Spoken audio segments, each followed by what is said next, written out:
Querido Mestre Jesus, nosso divino amigo, benfeitor de amor, de luz, de bondade, de misericórdia, nos reunimos, Senhor, dando início ao nosso estudo desta noite e gostaríamos, Mestre, de pedir que nos abençoe, que derrame sobre nós, Senhor, a vossa luz, a vossa paz, e possamos sentir em nossos corações a tranquilidade que nos vem de Ti, Mestre. Pedimos, Senhor, que estejas entre nós nestes momentos de estudo,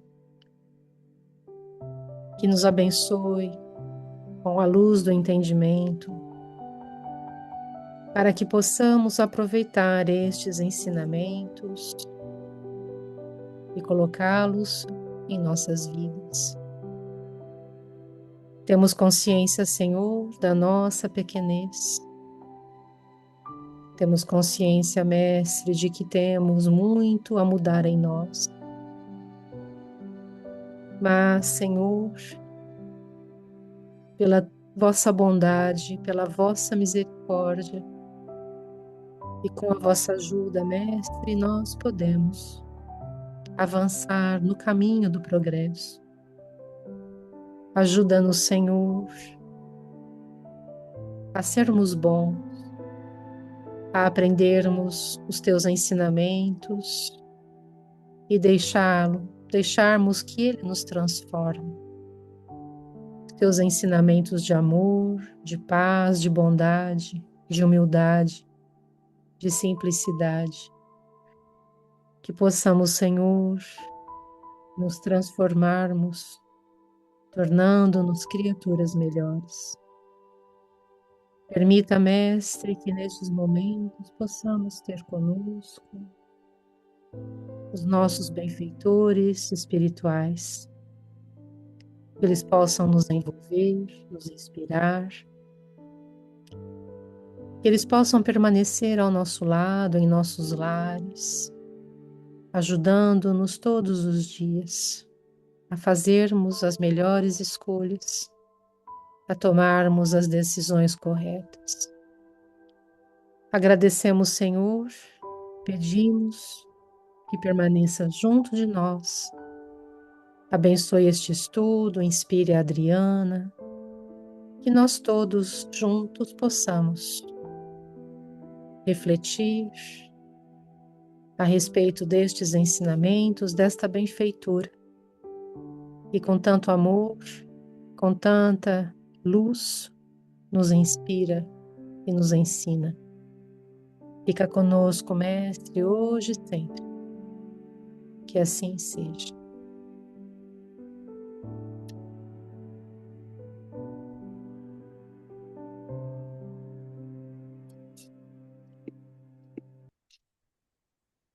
Já antecipei, Adriana, que hoje temos uma benfeitora no nosso capítulo.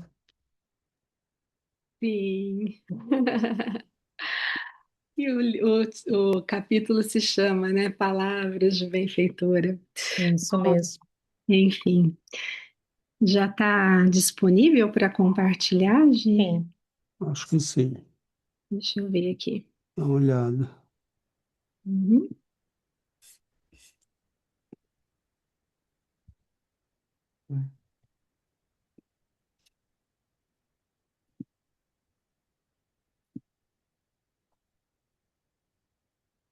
Isso.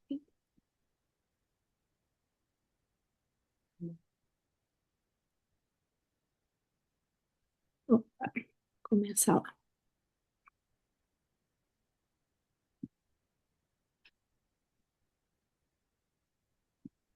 Tá todo mundo vendo tela cheia? Tá? Sim, Então vamos lá, vamos começar. Eu vou fazer o relembrando, né? Como sempre fazemos, o capítulo 17, que foi apresentado pela Luciana e pelo Alexandre. Então, eu vou fazer aqui um relembrando bem resumido do capítulo. É, então, assim, a casa da Margarida, o ambiente da casa se transformou, né? Então, sendo tomado por paz, entusiasmo e organização. E os espíritos colaboradores, como Saldanha e o Leôncio, né, que mudaram, né? Eles estavam obsediando, ajudando na obsessão da Margarida, e eles mudaram de lado, né? Digamos assim. Eles ajudam na proteção do local contra as influências negativas ligadas a Gregório, porque eles conhecem muito bem, né? Como que o pessoal do Gregório trabalha, afinal eles eram trabalhadores dessa falange e eles conhecem muito bem.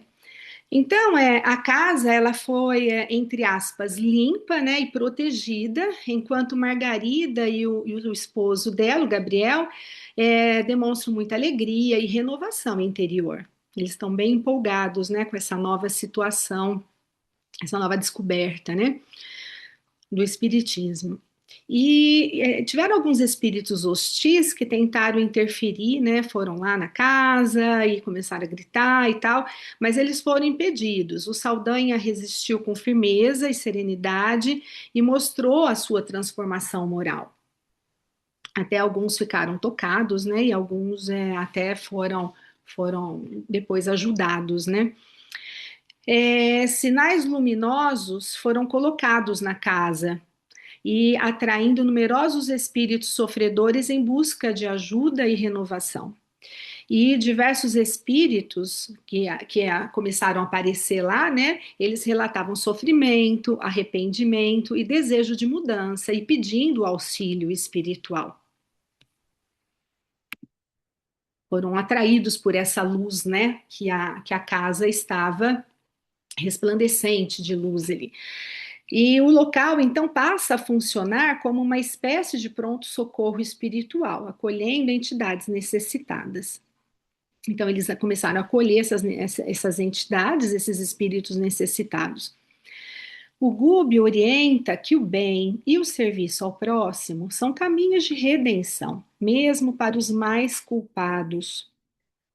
E foi até interessante porque o Leôncio, né, ele estava ligado ao mal antes, né? Então ele começou a ajudar e ele realiza um atendimento espiritual, iniciando a regeneração dele. Então foi o primeiro trabalho dele no bem, né? Então ele teve a oportunidade de realizar esse primeiro trabalho. Esses espíritos necessitados demonstram ignorância sobre. Ai, desculpa, gente. Demonstram ignorância sobre a vida espiritual, permanecendo presos a emoções e pensamentos terrenos. E ao final do dia, há um clima de esperança, os espíritos são preparados para a oração e a preleção da benfeitura. O André Luiz reforça a importância do amor, da fé e da transformação interior. O que me chamou, só vou falar rapidinho que eu achei bem interessante a forma como o André Luiz preparou esses espíritos, como o Gubi orientou, né? O André Luiz para preparar esses espíritos, esses irmãos, né? Colhendo depoimentos, e cada um, às vezes, que dava um depoimento, os outros eram tocados por isso, por essas emoções, né? E eu acho que começou a tirá-los um pouco desse eu que eles estavam muito apegados, né? Ai, o meu sofrimento, a minha dor, os problemas que eu causei, ou que me causaram. Então, de uma certa forma, eles vendo o sofrimento do outro, eles começaram a entender, a sair um pouquinho desse egocentrismo onde eles estavam.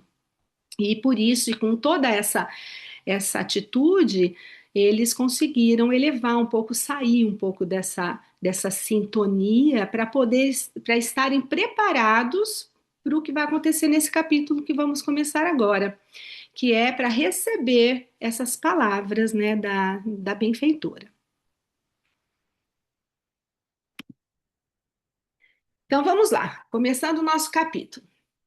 Então, era uma reunião que ia acontecer ali à noite, né? Então, ela começou em clima de muita alegria e o luar, né? A lua estava lá, estava tudo muito bonito. O Gúbio, ele assumiu, né, essa direção dos trabalhos, ele reuniu todos eles num círculo e conduziu o grupo com muita sabedoria. Bom, o Gúbio, né, não podia ser de outra forma, né? Um espírito muito sábio. Então o Gúbio recomenda esquecer os erros passados, cultivar a esperança, otimismo e renovação interior. Então, com essas palavras, ele estava ainda tentando fazer com que todo o grupo ficasse nessa mesma sintonia. Então, ele falou: esqueçam os erros de vocês, vamos ter esperança, né? E vamos nos renovar. Então, ele destaca a importância de exteriorizar energias nobres durante o encontro. Então, ele falou: vai vir, né, vamos ter a oração, vamos ter as palavras de uma benfeitora. Então, espero que todos fiquem com uma boa energia. Então, ele explica que trabalhos de socorro, quando baseados em princípios evangélicos, como no caso de Margarida, beneficiam muitas outras pessoas. O caso da Margarida foi incrível, né? Porque para ajudar a Margarida, quantas pessoas foram ajudadas? Né? Tivemos ajuda. Quantas pessoas mudaram, né, de postura, entenderam as coisas? Mas isso aconteceu exatamente porque foi baseado nos ensinamentos de Jesus. Se fosse de uma outra forma, talvez não tivesse surtido o mesmo efeito. Então, é isso que ele coloca aqui. Temos que fazer o Espiritismo com Jesus. Não podemos esquecer do Cristo jamais, porque ele nos dá a base, né? Ele nos dá o caminho. Ele disse: sou a verdade, a vida, sou o caminho. Então, nós temos que usar esses ensinamentos.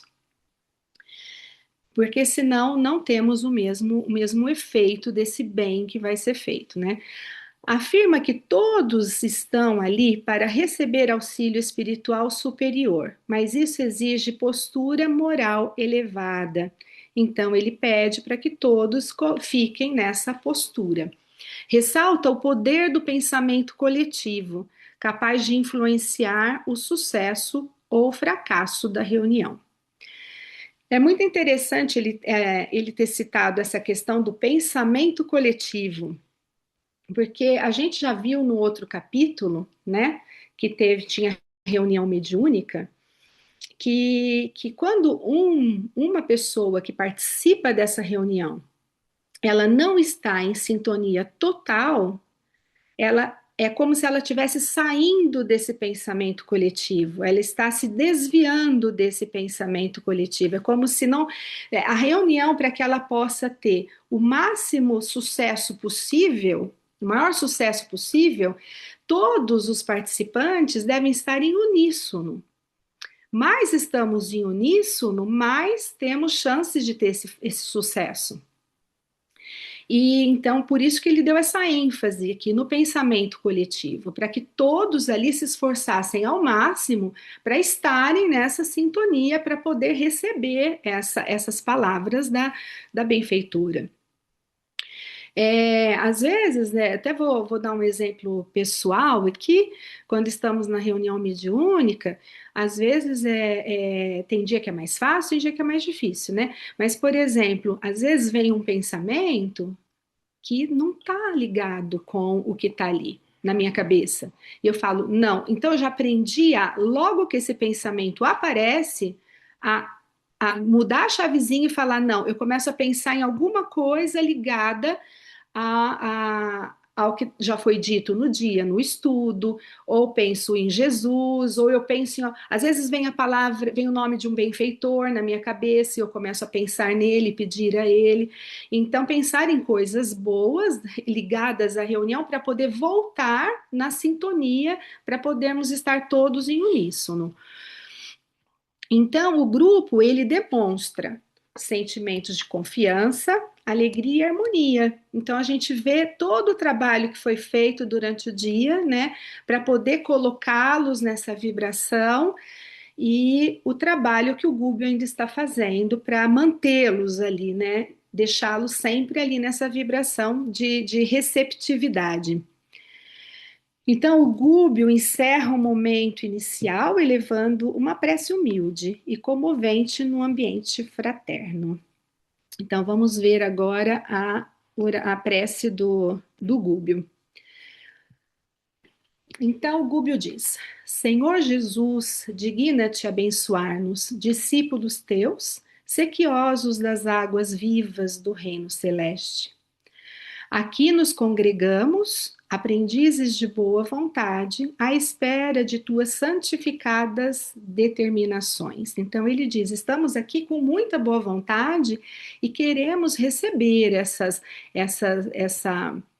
determinações, né? Queremos ouvir o que vai ser dito e tudo.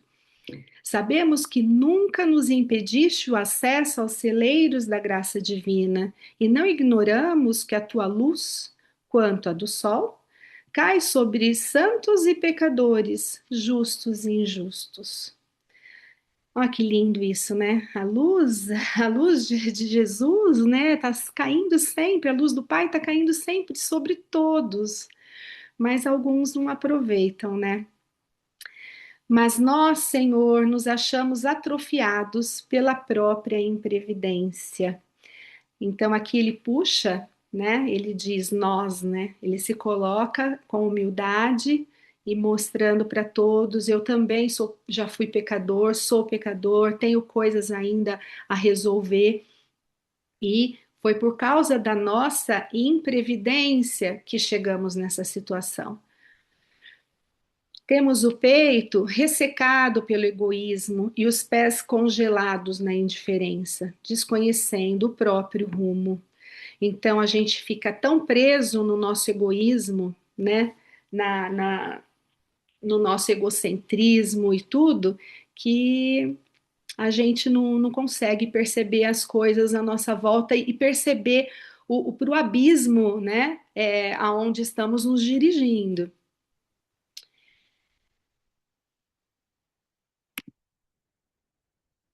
Todavia, mestre, mais que a surdez que nos toma os ouvidos e mais que a cegueira que nos absorve o olhar, padecemos, por desdita nossa, de extrema petrificação na vaidade e no orgulho, que através de muitos séculos elegemos por nossos condutores nos despenhadeiros da sombra e da morte. Mas confiamos em ti, cuja influência santificante regenera e salva. Então aqui ele dá mais ênfase, né?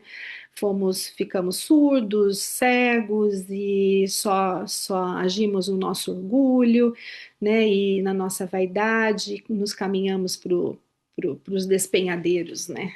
Mas é Jesus que pode, né? Nos ajudar, né? A nos regenerar e nos salvar. Poderoso amigo, tu que abres o seio da terra pela vontade do Supremo Pai, usando a lava comburente, liberta-nos o espírito dos velhos cárceres do eu, ainda que para isso sejamos compelidos a passar pelo vulcão do sofrimento. Então aqui ele pede, né? Pede a Jesus, nos ajude a nos libertarmos de nós mesmos e das nossas paixões, das nossas misérias, nem que para isso a gente precise sofrer. Não nos relegues aos precipícios do passado, descerra-nos o futuro, inclina-nos a alma, a atmosfera da bondade e da renúncia. Dentro da extensa noite que improvisamos para nós mesmos, pelo abuso dos benefícios que nos emprestaste, possuímos tão somente a lanterna bruxuleante da boa vontade, que a ventania das paixões pode apagar de um momento para outro. Aqui ele fala essa questão da boa vontade, né? Que é a única coisa que às vezes a gente tem é boa vontade, mas às vezes ela é tão pequena a nossa boa vontade que um ventinho pode apagar isso e nos deixar cair, né, nas nossas misérias. Ó Senhor, livra-nos do mal que amontoamos no santuário de nossa própria alma. Então, ou seja, nós causamos o nosso mal para nós mesmos. A nossa alma está cheia de mal por nossa própria culpa. Abre-nos por piedade o caminho salvador que nos laça, dignos de tua compaixão divina. Revela-nos tua vontade soberana e misericordiosa, a fim de que, executando-a, possamos alcançar um dia a glória da ressurreição verdadeira. Então, ele está pedindo, né, a Jesus aqui, nos ajude, né, para que um dia a gente possa caminhar, para que possamos continuar caminhando, né, em direção a essa plenitude, a perfeição. Distanciados agora do corpo de carne, não nos deixe cadaverizados no egoísmo e na discórdia. Envia-nos, magnânimo, os mensageiros de tua bondade infinita, para que possamos abandonar o sepulcro de nossas antigas ilusões. Então, aqui ele pede, né, com as palavras da benfeitora, que todos possam ali sair, né, desse egoísmo, desse eu, para que possam ser tocados, né, por essas palavras e deixar essas antigas ilusões, né, e poder caminhar para frente. E aí ele estava fazendo essa oração e todos começaram a ver que raios diamantinos jorravam do alto sobre Gúbio, como se fosse, até o André Luiz cita aqui, como se fosse uma resposta celestial. Imagina, deve ser uma cena muito linda, né, que eles viram ali, que presenciaram ali. E aí o ambiente se enche de tanta emoção, uma emoção profunda, levando todas as lágrimas diante dessa manifestação espiritual. Todos os presentes demonstram êxtase e comoção visível, e o Gúbio, envolto nessa luz, ele aparenta um certo desconforto, não um desconforto, mas ele começou a fazer um esforço, ele chamou André Luiz, disse, André Luiz, eu preciso que você conduza a reunião. E ele se afastou um pouquinho, uns 2 metros mais ou menos, ficou ali do lado, e ele falou para o André Luiz, eu preciso fornecer recursos para a materialização da Matilde, né, que vai se manifestar. Então, a Matilde, ela vem com o propósito de encorajar os espíritos presentes em sua jornada de elevação espiritual, antes do reencontro com Gregório. Então, a Matilde vem porque ela vai se encontrar depois com o Gregório, né? Vai ter o grande encontro, né? O Gregório é o filho dela, né? Da Matilde. E aí o André, então, ele assume a condução desse trabalho ali, mesmo sentindo medo, ele ficou com temor, mas ele, com firmeza, ele foi e resolveu fazer e fez. E aí o Gúbio entra num estado de concentração profunda. E aí uma luz brilhante e doce passou a irradiar do peito, do semblante e das mãos de Gúbio, em ondas sucessivas, semelhando-se à matéria estelar, tenuíssima, porque as irradiações pairavam em torno, como que formando singulares paradas nos movimentos que lhe eram característicos. E essa energia luminosa ao redor dele vai tomando forma como se estivesse sendo moldada por forças invisíveis. Então você imagina, né, esse fluido todo saindo, né, falei fluido, mas não sei, né, como podemos chamar, ele disse que matéria estelar tenuíssima. Então isso tudo saía dele e foi foi se moldando ali. O fenômeno foi evoluindo até que aconteceu a materialização completa de Matilde em forma visível e humana. E o André Luiz comenta que a manifestação é comparável a processos do plano físico, causando admiração, e causou muita admiração nas pessoas, em todos que estavam ali presentes. E a Matilde aparece como figura elevada, bela e venerável, causando forte impacto espiritual. E aí algumas mulheres se ajoelham diante dela, tomadas por uma emoção intensa. E a presença de Matilde transmite a sensação de contato com um ser angelical. Então todos viam ali como se fosse um anjo que estivesse se materializando ali na frente deles. Ela abençoa todos e inicia sua fala com serenidade e emoção. Então, nós vamos ver a fala dela agora, mas eu vou só falar um pouquinho essa questão da materialização. É, não sei se todos que estão aqui sabem, mas talvez algumas pessoas que possam, porventura, ouvir o nosso estudo depois e que não estejam cientes do que seja uma materialização. Eu vou falar rapidinho, uma explicação bem simples, né? Nós, quando estamos encarnados, eu, por exemplo, eu não dizem que todos nós somos médiums, mas eu não tenho uma mediunidade que possa ver, ouvir ou sentir os espíritos. Mas um médium que vê os espíritos, que consegue sentir a presença, ouvi-los, ele os vê, mas ele os vê não com os olhos do corpo físico, ele vê com os olhos do perispírito, né? Agora, quando mas, por exemplo, eu não vejo, né, nada. E para que eu possa ver um espírito, ele teria que se materializar. Então, para isso é preciso um médium de materialização, e esse médium vai doar esses recursos, como eles disseram, que nós chamamos isso de ectoplasma. Então, ele vai doar esse ectoplasma e esse espírito pode ter a oportunidade de se materializar e ser visto por todos os presentes numa sessão de materialização, por exemplo. Agora, o que acontece ali é que eles já estão desencarnados, né? São todos em perispírito. Mas a Matilde, ela teve que se materializar para poder ser vista por todos eles.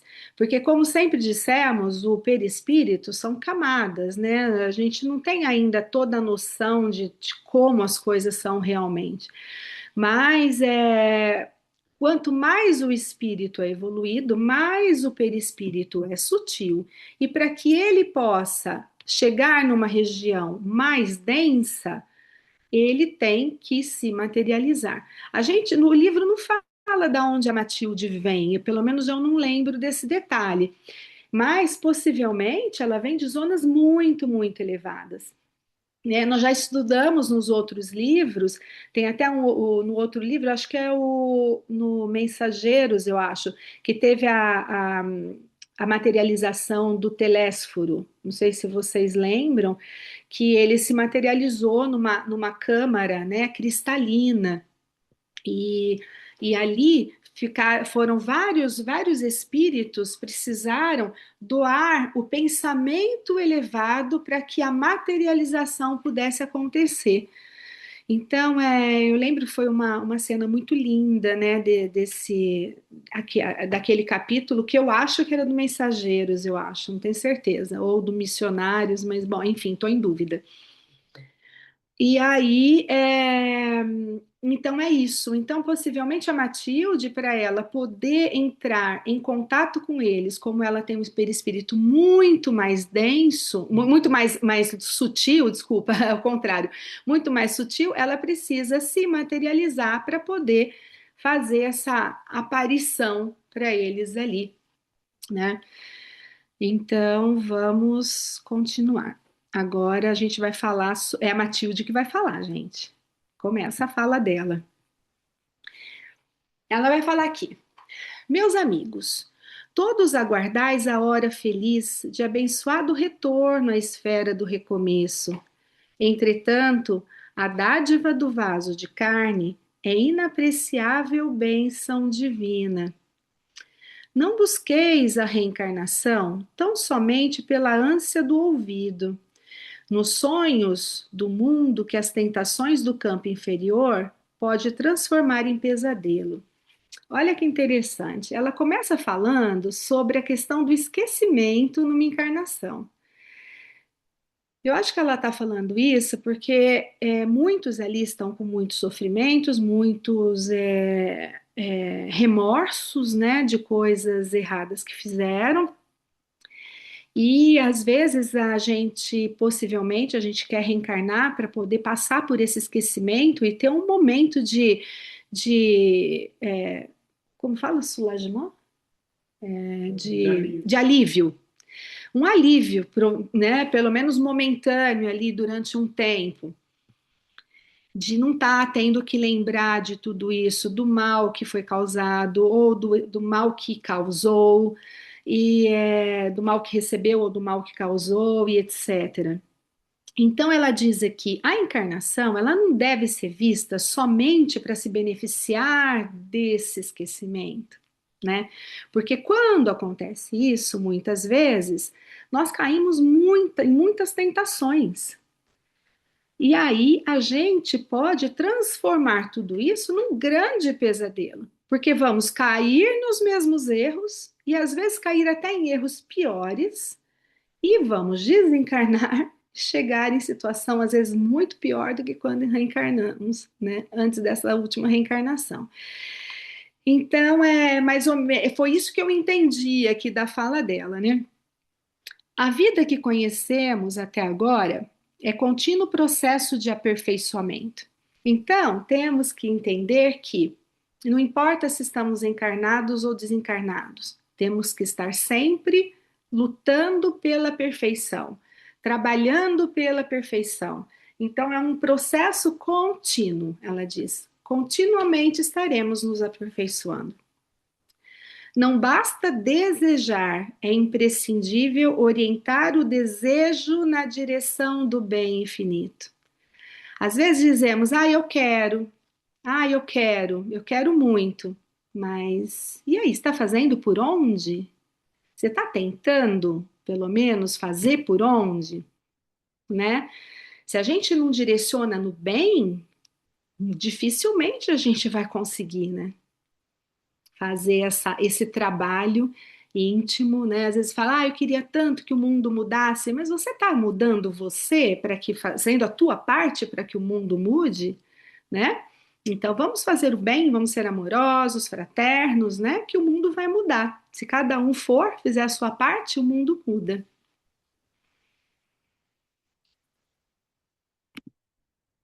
Bom, não julgueis, seja eu excepcional emissária do reino da luz.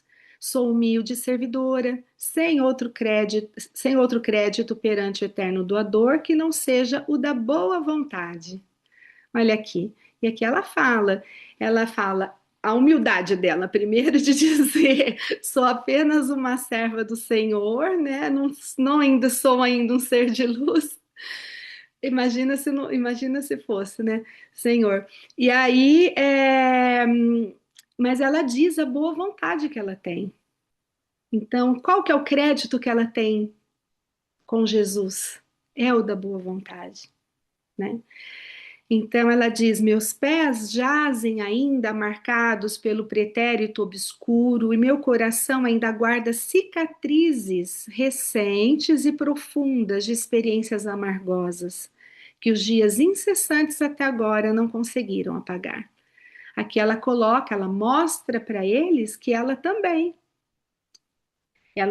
agiu errado, ela fez coisas que não foram bacanas, mas e que ela tem cicatrizes, olha, ela diz cicatrizes profundas e ela ainda não conseguiu esquecer todo o mal que ela já causou possivelmente no passado.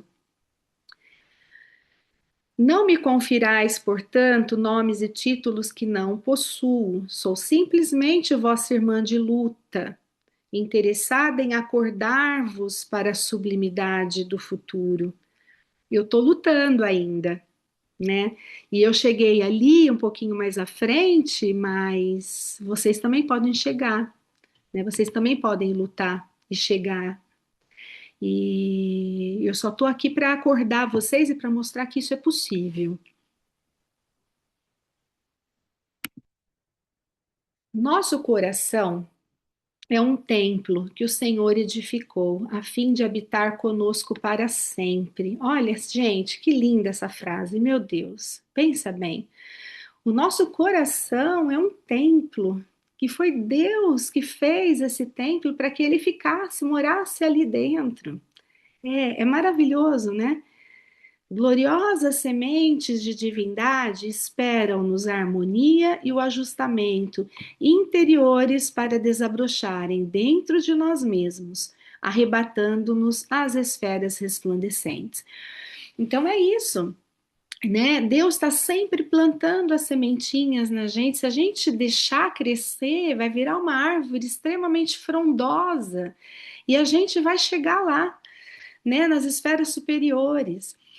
Mas às vezes a gente joga essa sementinha fora, né? A gente não deixa ela crescer.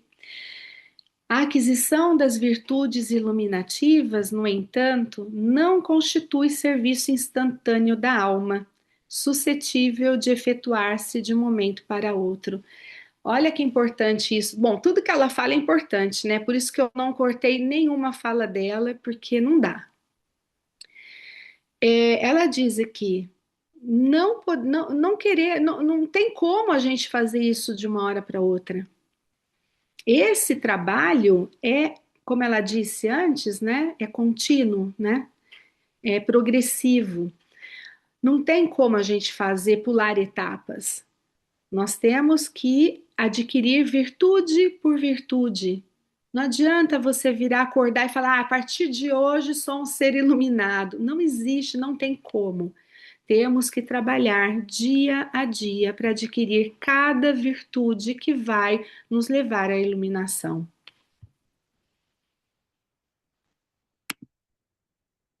Somos cada qual de nós um ímã de elevada potência ou um centro de vida inteligente, ainda atraindo forças que se harmonizam com as nossas, atraindo forças que vão se harmonizar com as nossas forças, né? E delas constituindo nosso domicílio espiritual. Então, o que ela diz aqui? Como nós somos um ímã e a gente vai atrair tudo que é semelhante a nós. Então, se a gente está numa vibração elevada, a gente vai atrair coisas elevadas. Se estamos numa vibração inferior, iremos atrair coisas inferiores. Isso vai constituir, vai construir o nosso domicílio espiritual. Então, estaremos onde a gente tem sintonia. A criatura, encarnada ou desencarnada, onde estiver, ela respira entre os raios de vida superior ou inferior que emite, ao redor dos próprios passos, tal qual a aranha que se confunde nos fios escuros, que produz, ou a andorinha que corta os altos céus com as próprias asas. Então, é a gente que escolhe, né? Então, mais a gente trabalha, mais a gente se eleva, fazendo preces, estudando, vigiando nossos pensamentos. A gente vai se elevando e a gente pode ser como as andorinhas e atingir alturas, do que ficar presa ali como a aranha, né? Presa na própria teia. Todos nós exteriorizamos energias com as quais nos revestimos e que nos definem muito mais que as palavras. Então, toda essa energia que emitimos, porque são emoções, pensamentos que fazem toda essa energia, né? Então, às vezes não adianta a gente falar uma coisa, sendo que no nosso interior é totalmente contraditório. Então, não é a palavra que vai nos definir, mas sim o que nós somos verdadeiramente dentro de nós, né? Até me fez pensar, deixa só eu ver se acabou aqui. Eu acho que acabou. Ah, não, tem mais um pouquinho, mas eu vou falar uma coisa um pouquinho. Até me fez pensar da criatura que fala: eu sou a alma mais honesta do universo, né? Mas, ao mesmo tempo, todos sabem que é o maior ladrão de uma nação. Então, a gente sabe que não são as palavras que nos definem, mas as nossas ações, as nossas, os nossos pensamentos e tudo. Bom, enfim, vamos lá. É, de que vos valeria o retorno à oficina da carne, sem conhecimento das obrigações que nos competem ante a justiça divina? Então, quer dizer, adianta a gente reencarnar, mas a gente não cumprir com as nossas obrigações? Às vezes a gente pede para reencarnar, a gente faz um planejamento, a gente reencarna e a gente não cumpre aquilo que foi prometido, que foi acertado antes. Adianta reencarnar e não fazer o que foi acertado? Que nos adiantaria o temporário esquecimento do passado, sem nos integrarmos na responsabilidade, a maior força capaz de nos socorrer nos círculos de matéria densa e que se traduz em tendência nobre a persistir conosco? Então, aqui ela usa uma palavra muito importante, a questão da responsabilidade. Temos que ser responsáveis por nós mesmos. Temos que ser responsáveis com a nossa missão que assumimos antes de reencarnar. E ela diz que a responsabilidade, olha, vou ler de novo, é a maior força capaz de nos socorrer quando estamos encarnados. Então é isso, meus amigos. Vai continuar, acho que acabou aqui. Deixa eu ver se acabou. Acabou. É, a Giovana vai continuar, ela ainda vai falar muita coisa, meio que cortou a fala dela no meio, né? Porque divide o capítulo e ficou uma parte para mim, uma parte para a Giovana semana que vem. Mas é isso. Obrigada. Bom, obrigado, Adriana. Obrigada, Diana. Então, amigos, nós passamos a segunda Palavras da parte. benfeitura. É, nós vemos que o livro caminha, né, para o desfecho da história. Então, é, uma série de coisas já foram conquistadas, organizadas.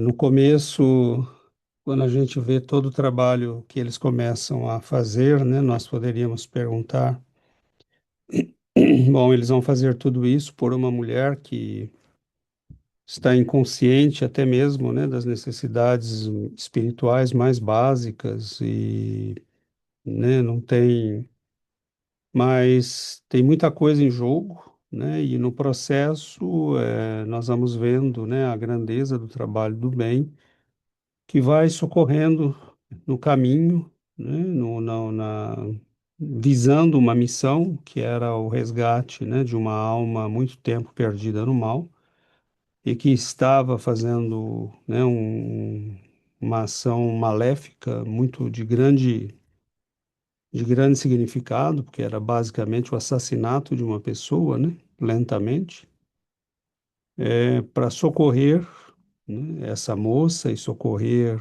né, despertar finalmente esse espírito. O trabalho vai sendo feito e eles vão recolhendo no caminho, né, todos aqueles que estavam em condições de serem socorridos, ajudados, amparados. Então, isso mostra que quantas dezenas, né, de pessoas e de espíritos necessitados foram socorridos nesse caminho, né, então é um processo muito bonito, né, que mostra a forma de agir do bem, né?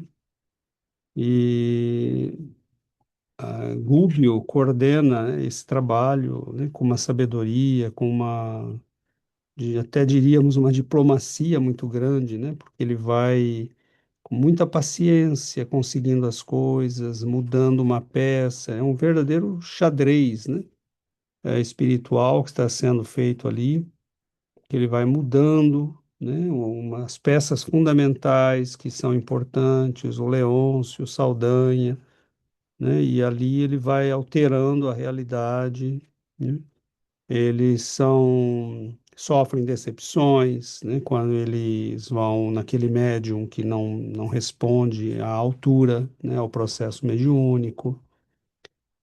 Depois vão, né, ao pequeno centro familiar em que recebem, né, tem a possibilidade de socorrer Margarida, a família dela, mas, né, estão ali em face também do trabalho das trevas para destruir aquele pequeno núcleo.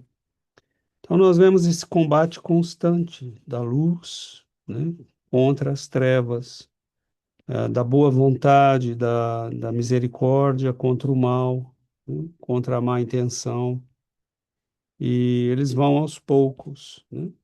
E nesse momento em que eles se reúnem, né, para orientar esses espíritos, encaminhá-los, né, eles têm a grata alegria de receber, né, a manifestação desse espírito de ordem superior, tão superior que ela precisa, né, de recursos fluídicos para manifestar-se num plano ainda muito inferior, né?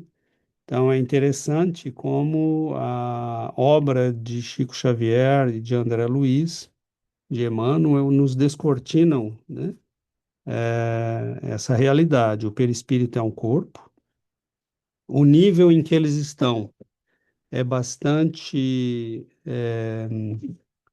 ainda grosseiro, né? E eles, ela tem um perispírito, né? Claramente já bastante purificado, bastante sutilizado, se podemos dizer assim, e ela precisa, né, para se manifestar num plano espiritual, mas numa esfera ainda grosseira, né, composta de matéria ainda grosseira comparativamente a dela, de recursos fluídicos. O processo é semelhante, né, como o que ocorre na Terra. Se aqui nós damos ectoplasma, né, lá ele fornece certamente algum tipo de recurso que vem também da biologia do perispírito. Então, isso é muito interessante porque esse processo mostra claramente, né, que o perispírito não é uma fumacinha, né? O perispírito é um corpo, tem órgãos, funciona em cada esfera, né? André Luiz explica isso muito bem no livro A Evolução em Dois Mundos, quando ele fala que, dependendo da evolução, o perispírito sofre alterações no nível genésico e no nível do sistema alimentar, né? Que é o sistema, agora me sumiu, digestivo. Então, nós temos, tanto no sistema genésico quanto no digestivo, dependendo da evolução, espíritos que não precisam mais, né, destes órgãos acabam sofrendo alterações no seu perispírito. Nós lembramos que o perispírito reflete o estado mental permanente do espírito, né? Não é, se ele fosse alterar cada emoção nossa, ficaria uma coisa esquizofrênica, né? Mas as nossas emoções recorrentes, repetitivas, os nossos pensamentos repetitivos, acabam se expressando, né, nesse espelho que é o perispírito, que é um corpo de natureza mais plástica, mas é um corpo feito de uma matéria que responde ao impulso mental e emocional do espírito.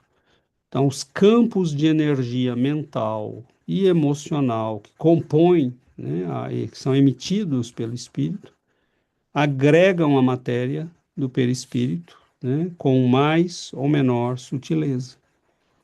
Então, nós teremos espíritos que são praticamente idênticos ao que eram na Terra, que têm necessidade de comer, dormir, né, têm todas as necessidades humanas, e nós veremos no plano espiritual espíritos que estão numa condição que não precisam mais de nada disso.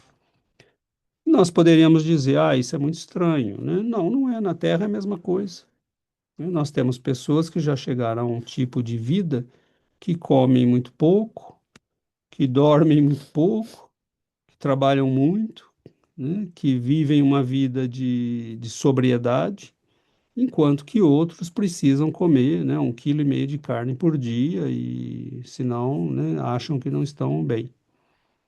Então, na Terra, essas diferenças são menos visíveis, né? E no plano espiritual, elas são de tal proporção que espíritos que são mais elevados e sutis acabam, né, praticamente não tendo como se manifestar em lugares mais grosseiros, né? O próprio Gúbio e o André Luiz e o Eloy tiveram que se adensar para se manifestar na cidade estranha, né, na cidade do Gregório. E mesmo diante de alguns espíritos, quando eles chegaram ali na casa da Margarida, né, eles podiam passar despercebidos, se quisessem, né, mas eles acabaram se manifestando e Em chegando-se, razão do né, em trabalho. razão do trabalho. Então é muito interessante, porque André Luiz dá pistas aqui nesse capítulo de coisas extraordinárias, né, que nos obrigam a refletir sobre tudo isso. Ele já começa dando essas pistas, né, lá no nosso lar, quando ele vai em sonho visitar a mãe. Então, como é que ele foi em sonho, né? Ele volta com a memória perfeitamente do encontro que teve, mas ele não pôde ir com o corpo que ele tinha ali em nosso lar, né? Com o perispírito Com o dele. perispírito que ele tinha ali em nosso lar, porque era muito grosseiro, ele não podia ir aonde, né, onde estava a mãe dele. Depois, no livro, né, como a Adriana lembrou, o caso da manifestação daquele espírito que se manifesta numa câmara apropriada para isso, né? Então, ele já dá indícios, né, de que mesmo no plano espiritual, às vezes são necessários os médiums, né? E o que o Gúbio está sendo ali? Médium, né? E o fenômeno é tão intenso e tão parecido com o que acontece na Terra que ele fica lívido, né? Ele fica num estado Ele precisou se afastar. ele precisou se afastar, se concentrar e ali ele está funcionando como médium, né? Como um médium de Materialização. materialização que na Terra fica inconsciente e num estado de fragilidade, porque ele está doando matéria, né, biológica. E O- até ela compara como se fosse semelhante ao que como acontece é, aqui, né? exatamente. O ectoplasma, ele é um mistério ainda, né, para nós. Nós não temos ainda uma ideia muito clara do que é o ectoplasma. Ele é um constituinte, né, das células, né, do protoplasma, né, e provavelmente é a parte mais sutil e a parte que está como que em conexão com o mundo espiritual, né, com o corpo vital, né, e com o corpo perispiritual. Então, as características do ectoplasma, né, são um assunto em si. É uma matéria gelatinosa, né, como a clara de ovo, mais ou menos, mas há fenômenos muito interessantes, né, descritos sobre o ectoplasma, mas, bom, isso não seria tão necessário hoje na nossa discussão. O fato é que ela utiliza esses recursos do Gúbio, né, ele fornece a matéria mais quintessenciada, digamos assim, do perispírito dele naquele nível que está, e ela usa aquilo para poder se manifestar a todos ali no mesmo nível de frequência material que está o grupo, né? Então, ela talvez pudesse, se fosse só para Gúbio, né, manifestar-se visualmente, auditivamente, né, e ele poderia simplesmente, ou ele poderia incorporá-la, né, de maneira a produzir uma psicofonia, né, que também seria um fenômeno, mas ele fornece a ela, né, os recursos para a materialização. E antes de passar ao Daniel, eu lembro de uma história, né, que o Chico, que é contada pelos amigos do Chico, que ele vai ao plano espiritual, há uma mãe que acho que é uma mãe que se suicida, né, depois da morte do filho, e ela quer né, porque quer uma mensagem do filho, né, quer ver o filho. E ela não pode, não consegue ver o filho, porque ela, por efeito do suicídio, se eu não me engano, é assim a história, eu posso estar me enganando nos detalhes aqui, que faz tempo que eu ouvi. E o Chico recebe no grupo espírita da prece, mas no período de desdobramento, né, no sono, ele recebe para ela uma mensagem do filho, né, sendo um médium no plano espiritual, além de ser médium no plano físico, né? E ela precisa que seja o Chico, porque ela só confia no Chico, né? Então, posso estar me enganando aqui nos detalhes, mas basicamente para dizer, né, o mais importante aqui é que o Chico funciona como médium, né, no próprio plano espiritual para receber um espírito que outro espírito não conseguia, né, ver ou contactar. Então, isso mostra a dimensão, né, dessa cebola que é o universo, né, cheio de camadas, quase infinitas. Muito bom, Daniel. Boa noite. Eu fiquei pensando nessa parte que quando o Gúbio faz a oração, me, me lembrou de um outro livro que nós lemos também, que acontece essa preparação do ambiente para que um espírito mais elevado venha. Eu não lembro de qual foi que nós lemos que eles vão numa câmera e aí existe toda uma preparação. Eu entendi que foi algo com esse objetivo, né, de preparar o, o ambiente, né?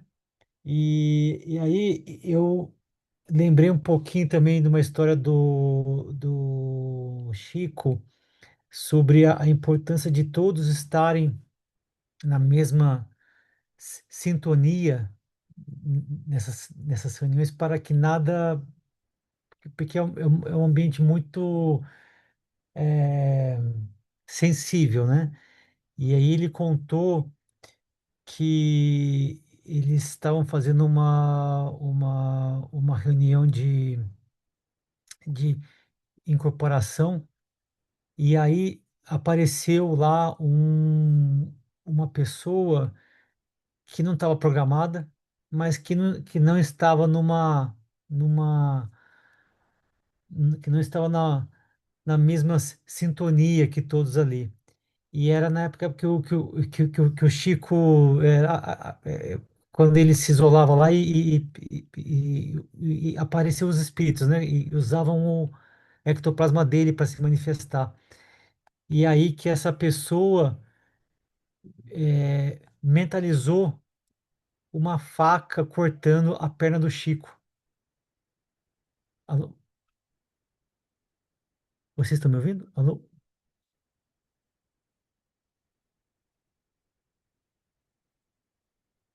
Voltou? Daniel, Voltei, voltei agora. Eu parei em qual parte? Eu sei que eu não sei qual parte. alguém mentalizou uma Ah, faca. isso, e alguém tinha mentalizado uma faca cortando a perna do Chico. E de fato, uma faca foi mentalizada e cortou a perna do Chico. Não sei se vocês escutaram essa, essa história. E aí eu fiquei pensando assim, justamente como a importância que é nessa reunião você estar por isso que se falou do ectoplasma, de ser uma coisa que realmente é fácil materializar, mas acima de tudo a importância de ser um ambiente que tenha a vibração controlada, alta, para que a reunião consiga fluir da melhor forma, né? Daniel, essa história eu nunca ouvi, mas ela é provável, né? Ela tem fundamento lógico. Eu lembro recentemente agora, não, eu lembro de ter lido muito recentemente, porque eu estava fazendo um estudo no invisível e eu acabei pesquisando, né? Estava pesquisando o ectoplasma e tudo mais. E num dos livros eles vão pesar, né? Eles queriam pesar o ectoplasma, né? Um dos cientistas que queria, eu acho que é o Oshorowicz, eu não consigo, é um nome polonês, né? Eu não sei como pronuncia o nome desse homem.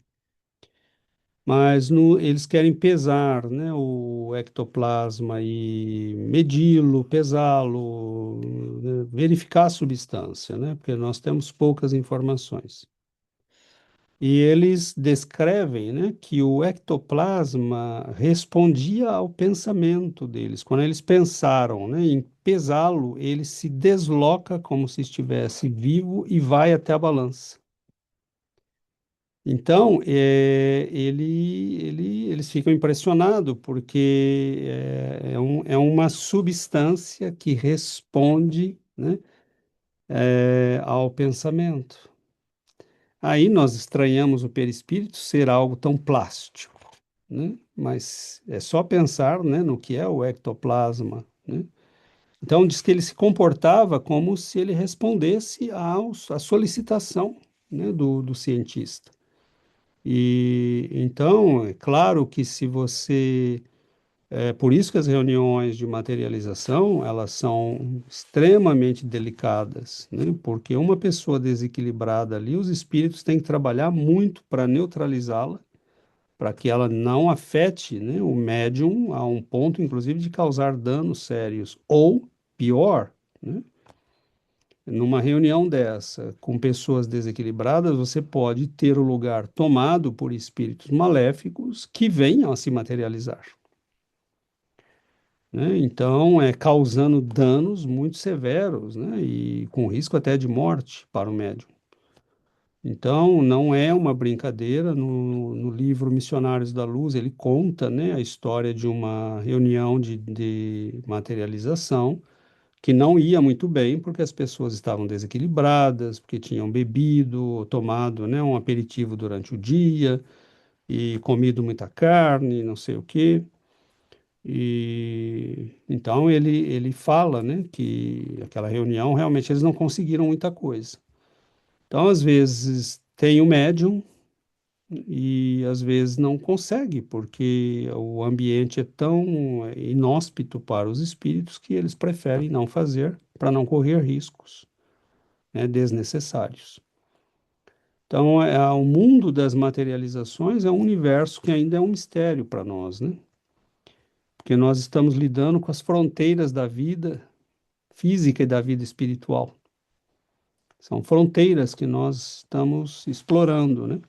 Houve no começo do século XX um grande movimento de estudos nesse sentido, porque havia grandes médiums, e, mas nós temos, né? Temos sempre médiums de materialização. Nós sabemos que hoje no Brasil, lá no, em Minas, no Rio, lá no grupo do Frei Luiz, né, com o doutor Frutuoso, parece que eles fazem um trabalho de cura com materializações, é, mas não há muitos grupos, né, no movimento espírita e no mundo, justamente porque são médiums de grande raridade, né? Não, e os espíritos não queriam realmente que passasse daquele período, porque, ao menos é a hipótese que nós temos, porque a partir do momento que a doutrina está elaborada, o que tinha que ser feito foi feito, né?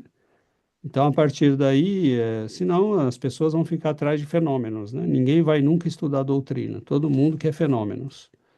E o objetivo é chamar a atenção, como eles chamaram, né? Os cientistas vieram estudar, os livros estão aí, livros como os livros de César Lombroso, Ernesto Bozano, né, Aksakov e Camille Flammarion e muitos outros, né? William Crookes, que estuda as materializações extraordinárias da Kate King, com fotos, toma pulsação, batimento cardíaco, né?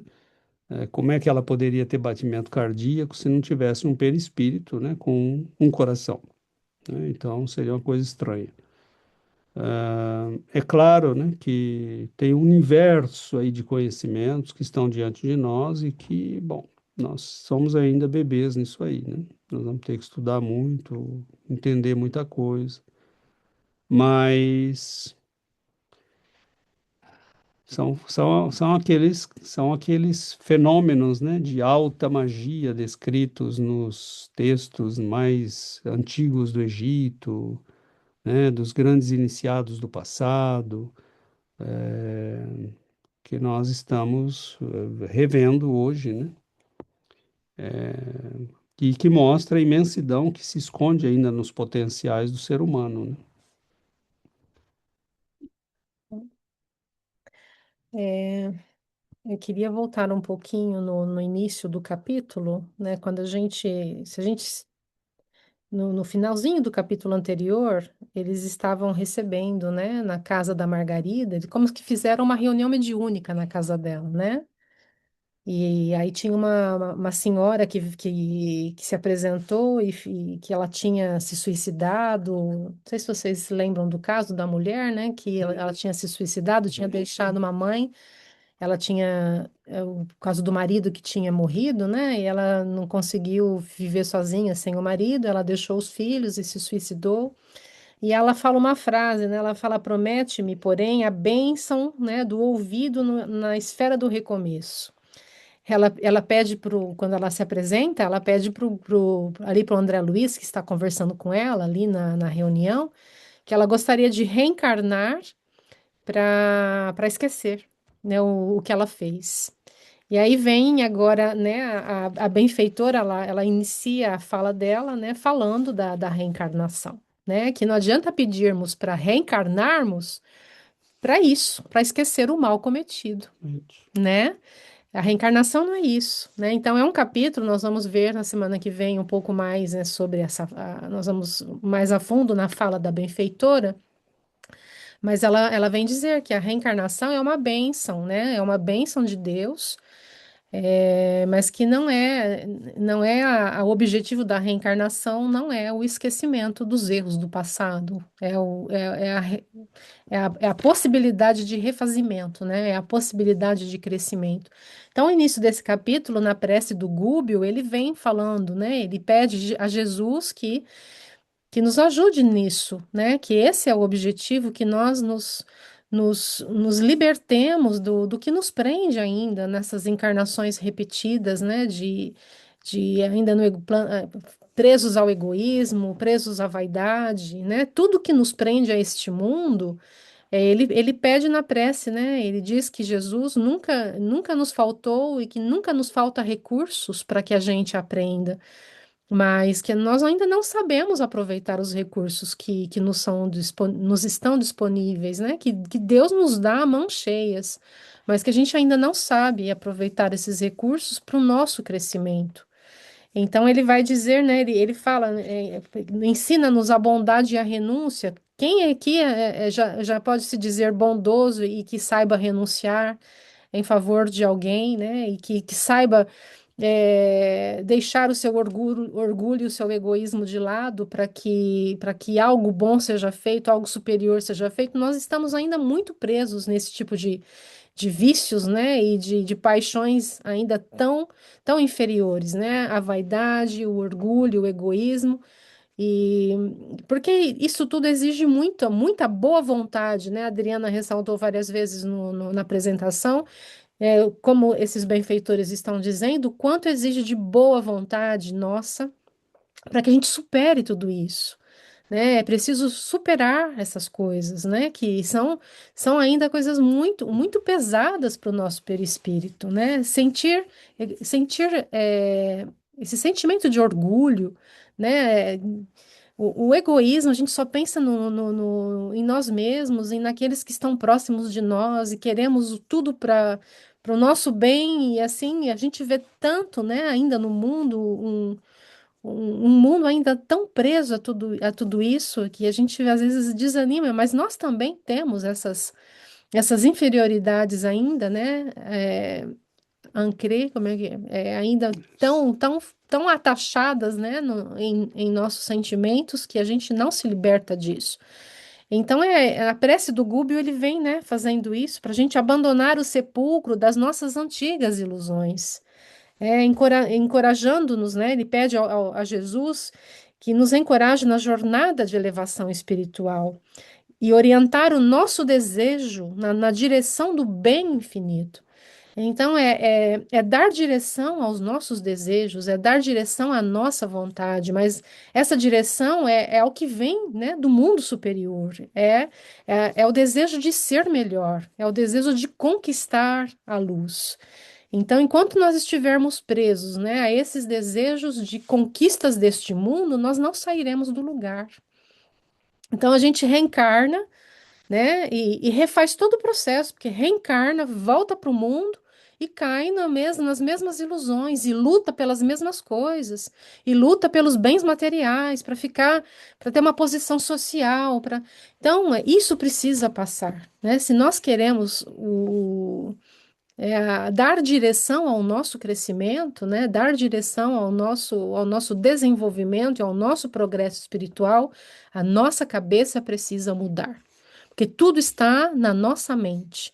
Ao que damos importância, o que na nossa mente é importante conquistar, o que queremos, né? Os nossos sentimentos, eles estão onde? É quando Jesus diz, né? Jesus diz: onde está o teu coração, ali está o teu tesouro, porque o que está no nosso coração é disso que nós vamos atrás. É do que está no nosso coração pelo qual nós vamos lutar. Então, enquanto no nosso coração, né, o coração, quando a gente diz coração, é sentimento, enquanto nos nossos sentimentos estiverem os desejos do mundo, as coisas do mundo, nós vamos lutar por isso. Então, nós temos que ter no nosso coração, né, nos sentimentos e nos nossos pensamentos, o que vem do alto, o que é superior.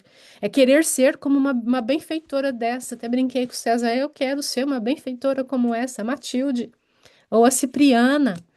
Quando a gente lê, né, nós já estudamos isso, esses espíritos que nós lemos precisam ser exemplos para nós.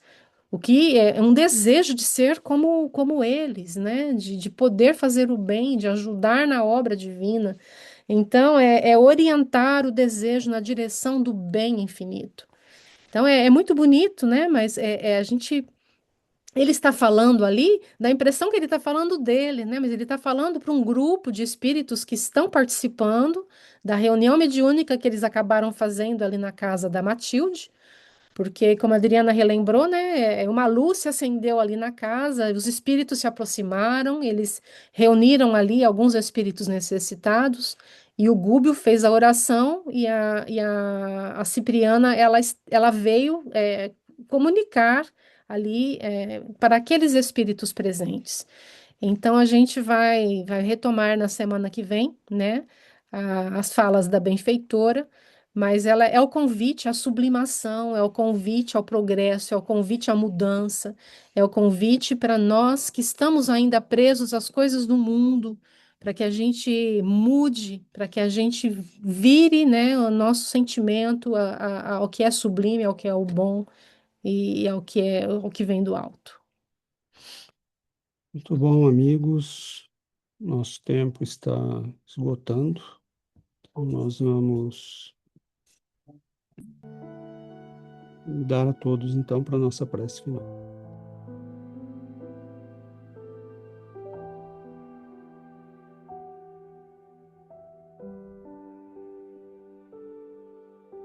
Querido Mestre Jesus, queridos benfeitores,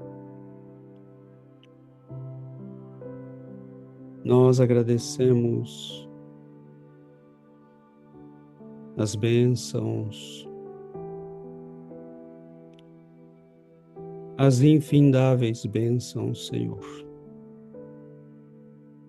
que vosso amor e vossa bondade nos ofertam. A bênção do conhecimento libertador,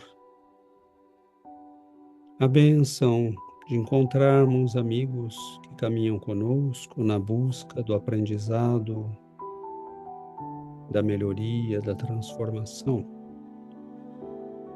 A bênção, Senhor, de termos acesso a estes recursos extraordinários de libertação, de crescimento, de oportunidade de trabalho e de serviço. Abençoe-nos, Senhor, abençoe o nosso pequenino trabalho, o nosso pequeno esforço. Ilumina e fortaleça, Senhor, a cada um de nós no caminho do crescimento, do estudo, da melhoria. Abençoe, Mestre, nossas vidas, ilumine nossos lares, proteja nossas vidas, nossos entes queridos e auxilia-nos, Senhor, num mundo de tantas necessidades, a sermos, Mestre, a voz de bondade, de orientação, a gota de bálsamo para as aflições espirituais de nossos irmãos. Que possamos em Teu nome aprender a servir e a crescer, a melhorar. Ilumina, Senhor, nossas vidas, guarda-nos no vosso amor, abençoe-nos hoje e sempre. E assim seja, Mestre.